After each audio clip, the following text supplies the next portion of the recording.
देख रहे news for nation. मैं हूं आपके साथ मिली चौबे। भारत अब चाइना से आर पार की लड़ाई में पूरे तरीके से तैयार है। आपको बता दें कि 2020 में चाइना और भारत के बीच जो हुई झड़प के दौरान आमतौर पर जिस तरीके के वेपन, जिस तरीके के हथियार का इस्तेमाल किया जाता है, झड़प के दौरान चाइना ने उसे हटकर कांटेदार डंडे और पत्थरों का इस्तेमाल किया था भारतीय सैनिक को घायल करने के लिए। लेकिन इस झड़प के दौरान चाइना को भी मुंह तोड़ जवाब दिया गया था, जहां पे भारतीय सेना के 20 जवान शहीद हुए थे, वहीं चाइना के दर्जन भर जवान को घायल कर दिया गया था, मौत के घाट उतार दिया गया था भारतीय सेना की तरफ से। लेकिन भारत सरकार ने इस चीज को ध्यान में रखते हुए कि जिस तरीके से चाइना ने कांटेदार डंडे और पत्थरों का इस्तेमाल किया था, इसी चीज को ध्यान में रखते हुए मेक इन इंडिया के तहत उत्तर प्रदेश की एक कंपनी को ऐसे ही हथियार बनाने का ऑर्डर दिया है। क्या किस तरीके के हथियार तैयार किए गए हैं कंपनी के द्वारा, आपको बताते हैं, और किस तरीके से कोई भारतीय सेना इस हथियार को इस्तेमाल करेगी, आपको बताते हैं इस पूरे रिपोर्ट में। साल 2020 में चीनी सैनिकों को भारतीय सेना से टकराना भारी पड़ा था।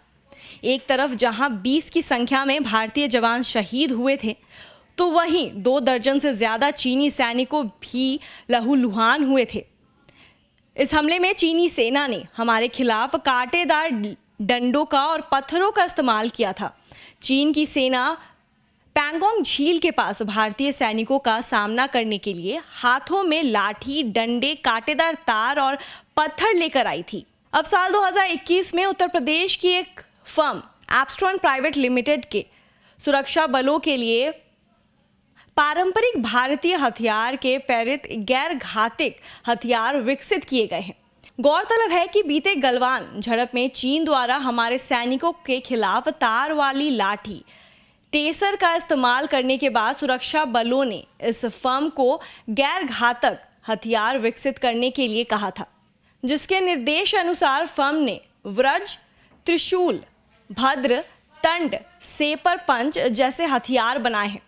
मेक इन इंडिया के जरिए नोएडा स्थित एप्स्ट्रॉन कंपनी को सुरक्षा बलों से इन हथियारों को बनाने का काम मिला है। इसमें वज्र एक मेटल की लाठी है जिसमें दुश्मन को जोर से झटका देने के लिए करंट है। सामने आने वाले किसी भी दुश्मन को ये कुछ देर के लिए बेहोश कर सकती है। वहीं एक हथियार त्रिशूल है, जिसे हमारे पुराणों में काफी पवित्र माना जाता है। त्रिशूल एक बेहद ही खतरनाक हथियार माना जाता है। त्रिशूल की नोक इस कदर पैनी होती है कि इंसान के शरीर से पल भर में आर पार हो जाती है। इसको चलाने के लिए भी विशेष प्रकार की ट्रेनिंग दी जाती है।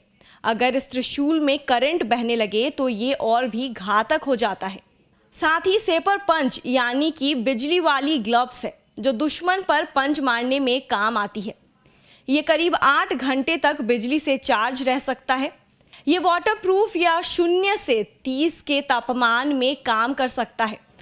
तंड बिजली से चलने वाला डंडा है। ये 8 घंटे तक बिजली से चार्ज रह सकता है और वाटरप्रूफ भी है। इस बिजली वाले डंडे की मार जिस पर पड़ेगी वो फिर मुड़कर नहीं आएगा। भद्र एक खास तरीके का ढाल है जो जवान को पत्थर के हमले से बचाती है। इसमें बहने वाला करंट दुश्मन को जोर का झटका धीरे से देता है।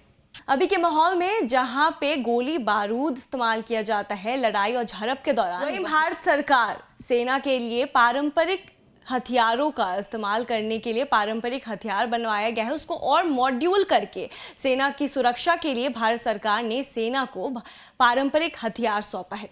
ऐसी खबरों में बने रहने के लिए देखते रहिए न्यूज़ फॉर नेशन। नमस्कार।